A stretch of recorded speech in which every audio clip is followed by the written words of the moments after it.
Hello everyone, ಇದು ನಿಮ್ಮ ನೇತ್ರ. ಬಿಗ್ ಬಾಸ್ ಅವ್ರ ಕಡೆಯಿಂದ ಫಸ್ಟ್ ಪ್ರೊಮೋ ಅಪ್ಡೇಟ್ ಮಾಡಿದ್ದಾರೆ. ಸಿಕ್ಕಾಪಟ್ಟೆ ಚೆನ್ನಾಗಿದೆ.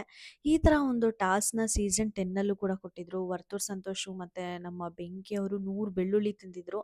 ಈಸಿ ಅಂತೂ ಆಗಿರ್ಲಿಲ್ಲ. ತುಂಬಾ ಚೆನ್ನಾಗಂದ್ರೆ ತುಂಬಾ ಚೆನ್ನಾಗಿ ಮಾಡಿದ್ರು. ಸೀಸನ್ 10 ಅದಕ್ಕೆ ಅಷ್ಟೊಂದು ಹಿಟ್ ಆಯ್ತು ಅಂತ ಅನ್ಸುತ್ತೆ.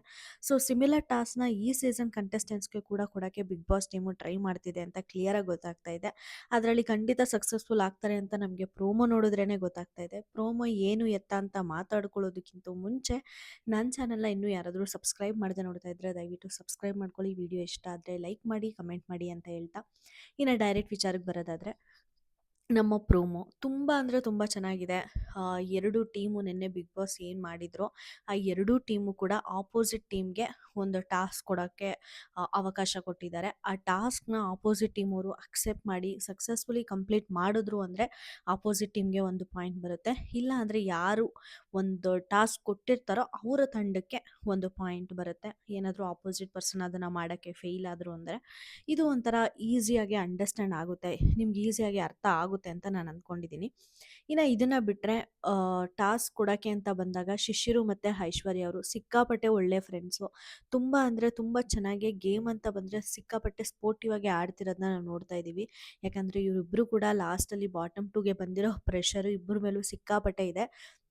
ಅದನ್ನು ತುಂಬ ಚೆನ್ನಾಗಿ ಕ್ಯಾರಿ ಕೂಡ ಮಾಡ್ತಾ ಇದ್ದಾರೆ ಅಂತ ಕ್ಲಿಯರಾಗಿ ಗೊತ್ತಾಗ್ತಾ ಇದೆ ನಮಗೆ. ಎಸ್ಪೆಷಲಿ ಐಶ್ವರ್ಯ ಸಿಂಧೋಗಿ ಅವರು ನಿನ್ನೆ ಅವರು ಬರೆದಿರೋ ಒಂದು ಲೈನ್ಸ್ ಆಗಿರ್ಬೋದು, ಅವರು ಮಾತಾಡಿದ ರೀತಿ ಆಗಿರ್ಬೋದು ಸಿಕ್ಕಾಪಟ್ಟೆ ಚೆನ್ನಾಗಿತ್ತು ಎಪಿಸೋಡಲ್ಲಿ. ನಮ್ಮ ಹನುಮಂತ ಅವ್ರ ಬಗ್ಗೆ ಬರ್ದಿರೋದಾಗಲಿ, ಚೈತ್ರ ಕುಂದಾಪುರ ಅವ್ರ ಬಗ್ಗೆ ಬರ್ದಿರೋದಾಗಲಿ, ಪ್ರತಿಯೊಂದು ಕೂಡ ತುಂಬ ಚೆನ್ನಾಗಿತ್ತು ಅಂತ ನನಗನ್ನಿಸ್ತು. ಅವರು ಚೈತ್ರ ಅವರು ಕೂಡ ತುಂಬ ಚೆನ್ನಾಗಿ ಬರ್ದಿದ್ರು, ಇಲ್ಲ ಅಂತ ಹೇಳಲ್ಲ. ಬಟ್ ಚೈತ್ರ ಅವ್ರದ್ದು ಪ್ರೊಫೆಷನ್ನೇ ಅದು.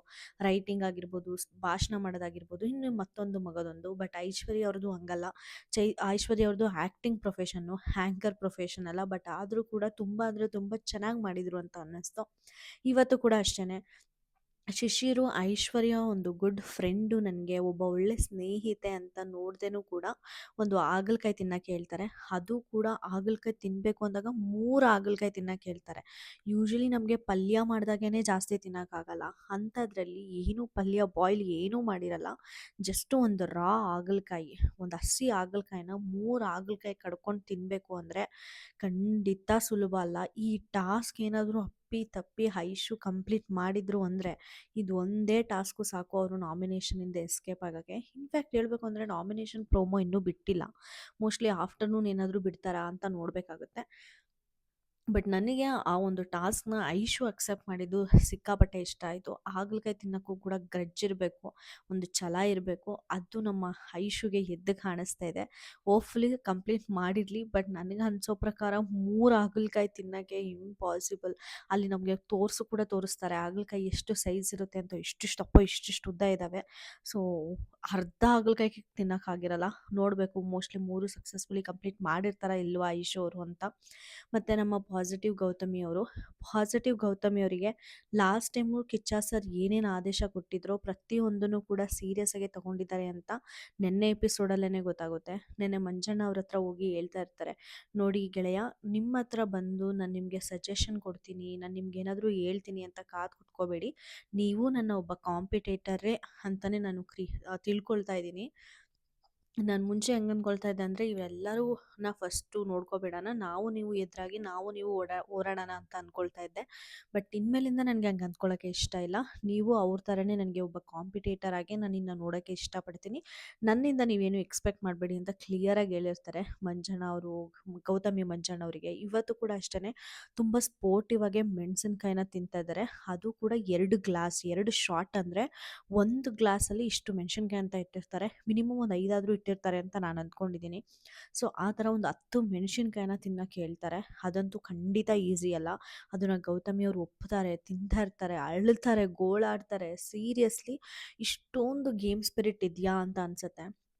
ಕ್ರೇಜಿ ಅನ್ನಿಸ್ತು. ಅದನ್ನು ಕಂಪ್ಲೀಟ್ ಮಾಡಿರ್ತಾರೆ ಗೌತಮಿಯವರು ಅಂತ ಅಂದ್ಕೊಳ್ತೀನಿ. ಯಾಕಂದರೆ ಗೌತಮಿಯವರು ಯೂಶಲಿ ಯಾವುದಾದ್ರೂ ಒಂದು ಟಾಸ್ಕ್ ಅಂತ ಅವರು ಕೊಟ್ಟಾಗ ಎಲ್ಲೂ ಕೂಡ ಗಿವ್ ಅಪ್ ಮಾಡಿದ್ದು ಇಲ್ಲಿವರೆಗೂ ನಮಗೆ ಕಂಡು ಬಂದಿಲ್ಲ. ಸೊ ನನಗನ್ಸೋ ಪ್ರಕಾರ ಗೌತಮಿಯವರು ಮೆಣಸಿನ್ಕಾಯಿನ ತಿಂದಿರ್ತಾರೆ ಅಂತ ಅಂದ್ಕೊಳ್ತೀನಿ. ಅದು ಮೆಣಸಿನ್ಕಾಯಿನ ಜಾಸ್ತಿ ಅಗಿಬಾರ್ದು, ಅಲ್ಲೇ ತಪ್ಪು ಮಾಡೋದು. ಮೋಸ್ಟ್ಲಿ ಅಲ್ಲಿ ಗೌತಮಿಯವರು ಮೆಣಸಿನ್ಕಾಯಿನ ಅಗ್ದಿರೋದು ನಮಗೆ ಪ್ರೋಮೋ ತೋರಿಸ್ತಾ ಇದ್ದಾರೆ. ಅಲ್ಲೇ ಅವರಿಗೆ ಒಂದು ಸ್ವಲ್ಪ ಜಾಸ್ತಿ ನೋವಾಯ್ತಾ ಅಂದರೆ ಖಾರ ಆಯಿತಾ ಅಂತ ನಾನು ಅಂದ್ಕೊಳ್ತೀನಿ. ಇನ್ನು ಥರ್ಡ್ ಟಾಸ್ಕ್ ಬಂದುಬಿಟ್ಟು ನಮ್ಮ ಶಿಶಿರ್ ಅವ್ರಿಗೆ ನಮ್ಮ ಚೈತ್ರ ಕುಂದಾಪುರ ಅವರು ಕೊಡ್ತಾರೆ.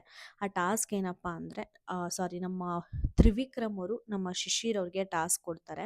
ಇಲ್ಲಿ ಸುರೇಶು ಮತ್ತು ಚೈತ್ರ ಕುಂದಾಪುರ ಅವರು ಉಸ್ತುವಾರಿಗಳು. ಸುರೇಶ್ ಅವ್ರು ಬಂದ್ಬಿಟ್ಟು ತ್ರಿವಿಕ್ರಮ್ ಅವರ ಟೀಮ್ಗೆ ಉಸ್ತುವಾರಿಗಳು. ಮತ್ತು ಈ ಕಡೆ ಬಂದ್ಬಿಟ್ಟು ನಮಗೆ ಗೊತ್ತಲ್ಲ, ಹೆಡ್ಡೆ ನಮ್ಮ ಸುರೇಶ್ ಮಾಮ ಅಂತ. ಸೊ ಅವರು ಉಸ್ತುವಾರಿಗಳನ್ನ ನೋಡ್ಕೊಳ್ತಾ ಇರ್ತಾರೆ. ಸೊ ಇಲ್ಲಿ ನಮ್ಮ ತ್ರಿವಿಕ್ರಮ್ ಅವರು ನಮ್ಮ ಶಿಶಿರ್ಗೆ ಒಂದು ಟಾಸ್ಕ್ ಕೊಡ್ತಾರೆ, ಆಪೋಸಿಟ್ ಟೀಮ್ ಅವರಿಗೆ. ಆ ಟಾಸ್ಕ್ ಏನಪ್ಪಾ ಅಂದರೆ, ಶಿಶಿರು ರಜತ್ ಅವ್ರನ್ನ ಹತ್ತಿಸ್ಕೊಂಡು ಒಂದು ಇದನ್ನ ಮಾಡಬೇಕು ಅಂತ, ಪ್ಲ್ಯಾಂಕ್ ಮಾಡಬೇಕು ಅಂತ. ಪ್ಲ್ಯಾಂಕ್ ಏನಪ್ಪ ಅಂದರೆ, ಮೋಸ್ಟ್ ಆಫ್ ದ ಮೆಂಬರ್ಸ್ಗೆ ಗೊತ್ತಿರುತ್ತೆ ಅನ್ಸುತ್ತೆ, ಮಲ್ಕೊಂಡು ಹಿಂಗೆ ಹೊಟ್ಟೆನ ಹಿಂದಕ್ಕೆ ಎತ್ತಿಡಿತಾರಲ್ಲ ಅದು. ಸೊ ಅವ್ರನ್ನ ನಿಲ್ಲಿಸ್ಕೊಂಡು ಆ ಥರ ಪ್ಲ್ಯಾಂಕ್ ಮಾಡಬೇಕು ಅಂತ ಹೇಳ್ತಾರೆ. ಅಲ್ಲಿ ನಮ್ಮ ತ್ರಿವಿಕ್ರಮ್ ಅವರಿಗೆ ಮೋಸ್ಟ್ಲಿ ಇದನ್ನು ನೀವು ಯಾರೂ ಮಾಡೋಕ್ಕಾಗಲ್ಲ ಅಂತ ಚೈತ್ರ ಕುಂದಾಪುರ ಅವರು ವಾದ ಮಾಡಿದಂಗಿದೆ. ಅದಕ್ಕೆ ನಮ್ಮ ತ್ರಿವಿಕ್ರಮ್ ಅವರು ಕೂಡ ಅದಕ್ಕೆ ಮತ್ತೆ ರಿಟರ್ನ್ ಹೇಳಿದ್ದಾರೆ, ನಾವು ಮಾಡಿ ತೋರಿಸ್ತೀವಿ ಅದನ್ನ ಅಂತ. ಸೊ ಯಾರಿಗಾದರೂ ಒಂದು ಟಾಸ್ಕ್ನ ಕೊಡ್ತಾ ಇದ್ದಾರೆ ಅಂದರೆ ಅದನ್ನು ಅವರು ಕೂಡ ಮಾಡಂಗಿದ್ರೆ ಮಾತ್ರನೇ ಬೇರೆಯವರಿಗೆ ಟಾಸ್ಕ್ ಕೊಡಬೇಕು. ಅದು ರೂಲು. ಅದು ಸ್ವಲ್ಪ ಕಾಮನ್ ಸೆನ್ಸು ಕೂಡ, ಮನುಷ್ಯತ್ವ ಇಟ್ಕೊಂಡು ಆಡಿ ಅಂತಾರಲ್ಲ ಹಾಗೆ. ಅದಕ್ಕೆ ತ್ರಿವಿಕ್ರಮ್ ಅವರು ನಾವು ಮಾಡಿ ತೋರಿಸ್ಲಾ ಅಂತ ಕೂಡ ಅಂತಾರೆ. ಹಂಗೆ ಅಂದ ತಕ್ಷಣ ಆ ಕಡೆ ಚೈತ್ರ ಕುಂದಾಪುರ ಅವರು ಮಾತಾಡೋ ರೀತಿನೇ ಬೇರೆ ಆಗುತ್ತೆ. ಚೈತ್ರ ಕುಂದಾಪುರ ಅವರು ಸೀರಿಯಸ್ಲಿ ತಪ್ಪು ಮಾಡ್ತಾರೆ ಅಂತ ಅನಿಸುತ್ತೆ. ಅವ್ರ ಮಾತು ಅವ್ರಿಗೆ ಸ್ಟ್ರೆಂತು ಅಂತ ಅಂದ್ಕೊಂಡಿದ್ವಿ, ಬಟ್ ಅವ್ರ ಮಾತೇ ಅವರಿಗೆ ಬಿಗ್ ಬಾಸ್ ಮನೆಯಲ್ಲಿ ಮುಳುವಾಗುತ್ತೆ ಅಂತ ನನಗಂತೂ ಅನ್ನಿಸ್ತಾ ಇದೆ. ನೀವು ಬಾಯಿ ಮುಚ್ಚು ನೀನು ಅಂತಾರೆ. ಈ ಥರ ಒಂದು ಇದನ್ನ ನನಗೆ ತ್ರಿವಿಕ್ರಮ್‌ಗೆ ಹೇಳಿರ್ತಾರಾ ಅನ್ನೋದು ಡೌಟು. ಮೋಸ್ಟ್ಲಿ ಈ ಕಡೆ ಸುರೇಶ್ ಅವ್ರ ಹತ್ರ ಆರ್ಗ್ಯೂ ಮಾಡಬೇಕಾದ್ರೆ ಸುರೇಶ್ ಅವ್ರಿಗೆ ಹೇಳಿದಾರಾ? ಇಲ್ಲಾಂದ್ರೆ ಮಂಜು ಅವ್ರಿಗೆ ಹೇಳಿದಾರಾ? ಯಾರಿಗೆ ಅಂತ ಗೊತ್ತಿಲ್ಲ. ಅಲ್ಲಿ ಕಟ್ ಮಾಡ್ದಂಗಂತೂ ಇದೆ. ಸಿಕ್ಕಾಪಟ್ಟೆ ರ್ಯಾಶ್ ಆಗಿ ಇಬ್ರು ಒಬ್ರಿಗೊಬ್ರು ಜಿದ್ದಾಜಿದ್ದಿಯಾಗಿ ಮಾತಾಡ್ತಾರೆ. ನನಗೆ ಕಾಮನ್ ಸೆನ್ಸ್ ಇದೆ ಅಂತ ಅಂತಾರೆ. ನಿನಗಿಲ್ಲ ಅಂತ ಅಂತಾರೆ. ತುಂಬ ಜೋರಾಗೆ ಮಾತಾಡ್ತಾರೆ. ಬಟ್ ಅಲ್ಲಿ ನೀನು ಬಾಯಿ ಮುಚ್ಚು ಅಂತ ಹೇಳಿ ಏಕವಚನದಲ್ಲಿ ಒಬ್ಬ ಕಂಟೆಸ್ಟೆಂಟ್ಸ್‌ಗೆ ಮಾತಾಡಿದ್ದು ಮಾತ್ರ ಖಂಡಿತ ತಪ್ಪು. ಅದು ನಮ್ಮ ಕಿಚ್ಚ ಸರ್ ಡೆಫಿನೆಟ್ಲಿ ಇವ್ರಿಗೆ ಕ್ಲಾಸ್ ಎತ್ತುತ್ತಾರೆ. ಇನ್ನೊಂದು ಕ್ಲಾಸ್ ಅಂತೂ ಎತ್ತಿಸ್ಕೊಳ್ಳೋದ್ರಲ್ಲಿ ಚೈತ್ರ ಕುಂದಾಪುರ ಅವ್ರಿಗೆ ಮಿಸ್ಸೇ ಇಲ್ಲ. ಆ ಥರ ಮಾತಾಡಿದ್ದು ಖಂಡಿತ ತಪ್ಪು. ಅವ್ರ ನಾಲಿಗೆಗೆ ಲಗಾಮ್ ಹಾಕ್ಕೊಂಡೇ ಮಾತಾಡಬೇಕು. ಯೂಶಲಿ ವಿಕ್ಕಿ ಅವರು ಬೇರೆಯವ್ರ ಹತ್ರ ಮಾತಾಡ್ತಿರ್ಬೇಕಾದ್ರೆ ತುಂಬ ರೆಸ್ಪೆಕ್ಟ್‌ಫುಲ್ಲಾಗೇ ಮಾತಾಡ್ತಾರೆ. ಆಪೋಸಿಟ್ ಪರ್ಸನ್ ಟ್ರಿಗರ್ ಆದರೆ ಮಾತ್ರನೇ ಇವರು ಟ್ರಿಗರ್ ಆಗೋದು. ಸೊ ನೋಡಬೇಕು ಇದನ್ನು ವಿಕ್ಕಿ ಅವರು ಎಷ್ಟು ದುಡ್ಡು ಮಾಡಿದ್ದಾರೆ ಅಂತ. ಆ್ಯಕ್ಚುಲಿ ನಾವು ವಿಕ್ಕಿ ಅವರಿಂದ ಎಕ್ಸ್ಪೆಕ್ಟ್ ಮಾಡೋದು ಇದೇ ಒಂದು ಗೇಮೇ. ಹಂಗಂತ ಅವರು ಅಂದಿದ್ದಾರೆ ಅಂತ ಅಂದ್ಬಿಟ್ಟು ನೀವು ಯಾಕೆ ಹಂಗೆ ಮಾತಾಡ್ತೀರಾ ಅಂತ ಕಾಮಾಗೆ ಡೀಲ್ ಮಾಡಿದೆ. ಸಖತ್ತಾಗಿ ಟ್ರಿಗರ್ ಆಗಿ ಕೋಪದಲ್ಲಿ ಚೈತ್ರ ಅವ್ರಿಗೆ ಮುಖಾಮುಖಿ ಕೊಟ್ಬಿಟ್ಟು ಮಾತಾಡ್ತಾ ಇದ್ದಾರೆ. ಸೊ ಈ ಥರ ವಿಕ್ಕಿನೇ ನಾವು ಮುಂದಿನ ದಿನಗಳಲ್ಲಿ ಕೂಡ ನೋಡೋಕ್ಕೆ ಇಷ್ಟಪಡೋದು. ನೋಡಬೇಕು ಅವರಲ್ಲಿರೋ ಫೈರು ಎಷ್ಟು ದಿನದವರೆಗೂ ಹಿಂಗೆ ಇರುತ್ತೆ ಅಂತ, ಇಲ್ಲಾಂದರೆ ಆರೋಗ್ಬಿಡುತ್ತಾ ಅಂತ ಕೂಡ ನಾವು ಕಾದು ನೋಡಬೇಕಾಗುತ್ತೆ. ಬಟ್ ನನಗೆ ಬೇಸಿಕಲಿ ಈ ಥರ ಒಂದು ಫೈಯರ್ ಆಗಿರೋ ವಿಕ್ಕಿ ಅವರೇ ಇಷ್ಟ ಆಗೋದು. ತುಂಬ ಚೆನ್ನಾಗಿ ಗೇಮ್ ಆಡಬೇಕು. Outside already one side game ಆಗೋಗ್ಬಿಟ್ಟಿದೆ. ಸೊ ಇಷ್ಟ ಆಗಿತ್ತು ಆ್ಯಕ್ಚುಲಿ ಇವರು ಜಗಳ ಮಾಡೋದು. ನನಗಂತೂ ಇಲ್ಲಿ ಚೈತ್ರ ಕುಂದಾಪುರ ಅವ್ರದ್ದೇ ತಪ್ಪು ಅಂತ ಅನ್ಸೋದು. ಏಕವಚನದಲ್ಲಿ ಮಾತಾಡೋದು ಒಂದು ತಪ್ಪಾದರೆ, ಇನ್ನೊಂದು ಬಾಯಿ ಮುಚ್ಕೊಂಡು ಕುತ್ಕೋ ಅಂತ ಹೇಳೋದು ಕೂಡ ತಪ್ಪಾಗಿರುತ್ತೆ. ಇನ್ನು ರಜತ್ ಅವರು ಎಲ್ಲೂ ಕೂಡ ಒಂದು ಸ್ಟೆಪ್ಪು ಅವರಿಂದ ತಗೊಳ್ತಾ ಇಲ್ಲ ಅಂತ ಅನ್ಸುತ್ತೆ. ತುಂಬ ಅಂದರೆ ತುಂಬ ಚೆನ್ನಾಗಿ ಗೇಮ್ ಆಡ್ತಾ ಇದ್ದಾರೆ ಬಿಗ್ ಬಾಸ್ ಮನೆಯಲ್ಲಿ. ತಲೆ ಬೋಳಿಸ್ಕೋಬೇಕು ಅಂತ ಒಂದು ಟಾಸ್ಕ್ ಕೊಟ್ಟಾಗ ಮಂಜು ಅವರು ಅವರಿಗೆ ಒಂದೇ ಒಂದು ಸೆಕೆಂಡು ಕೂಡ ಯೋಚನೆ ಮಾಡ್ದಂಗೆ ಸರಿ ಬೋಳಿಸ್ಕೊಳ್ತೀನಿ ಅಂತ ಬಂದು ಕುತ್ಕೋತಾರೆ. ನನಗೇನನ್ಸುತ್ತೆ ಅಂದರೆ, ರಜತ್ ಅವರಿಗೆ ತಲೆ ಬೋಳಿಸ್ಕೊಳ್ಳೋ ಟಾಸ್ಕ್ ಕೊಡೋದಕ್ಕಿಂತನೂ ಬೇರೆ ಯಾರಾದರೂ ಅಲ್ಲಿ ಸೀರಿಯಲ್ ಆ್ಯಕ್ಟ್ರೆಸ್ ಆಗಿದ್ದು ತುಂಬ ಜನ ಇದ್ದಾರೆ, ಅವರಿಗೆ ಆ ಟಾಸ್ಕ್ ಕೊಟ್ಟಿದ್ದಿದ್ರೆ ಚೆನ್ನಾಗಿರೋದು. ಎಕ್ಸ್ಪೆಷಲಿ ಶಿಶಿರ್ ಅವರಿಗೆ ಡೆಫಿನೆಟ್ಲಿ ತುಂಬ ಪ್ರಾಜೆಕ್ಟ್ಸ್ ಇಟ್ಕೊಂಡೇ ಒಳಗಡೆ ಬಂದಿರ್ತಾರೆ ಶಿಶಿರ್ ಅವರು. ಸೊ ಅವರು ರಿಜೆಕ್ಟ್ ಮಾಡೋ ಚಾನ್ಸಸ್ಸು ಸಿಕ್ಕಾಪಟ್ಟೆ ಇರ್ತಿತ್ತಾ ಅನ್ನೋದು ನನ್ನ ಉದ್ದೇಶ. ಶಿಷ್ಯರು ಅವ್ರಿಗೆ ತಲೆ ಬೋಳಿಸ್ಕೊಳ್ಳೋ ಟಾಸ್ಕ್ ಕೊಟ್ಟಿದ್ದಿದ್ರೆ ಅವ್ರು ಮಾಡೋ ಅಟ್ಲೀಸ್ಟ್ ಒಂದು ಸ್ವಲ್ಪ ಆರ್ಗ್ಯುಮೆಂಟ್ ಆದರೂ ಆಗಿರೋದು. ಬಟ್ ಇಲ್ಲಿ ಬಂದ್ಬಿಟ್ಟು ರಜತ್ ಅವರು ಈಸಿಯಾಗಿ ಬಂದು ತಲೆ ಬೋಳಿಸ್ಕೊಂಡ್ರು. ಬಟ್ ಇದು ಕೂಡ ಅಷ್ಟು ಅವ್ರಿಗೇನು ಆಫರ್ ಬರಲ್ಲ ಹಂಗೆ ಹಿಂಗೆ ಅಂತಲ್ಲ. ಡೆಫಿನೆಟ್ಲಿ ಈ ಥರ ಒಂದು ವಿಲನ್ ಒಂದು ಅವರ ಅಗ್ರೆಷನ್ನ ನೋಡಿದಾದ್ಮೇಲೆ ಖಂಡಿತ ಅವರಿಗೆ ಜಾಸ್ತಿ ವಿಲನ್ ಪಾತ್ರ ಆಚೆ ಬಂದಾದ್ಮೇಲೆ ಬರೋದಂತೂ ಗ್ಯಾರಂಟಿ.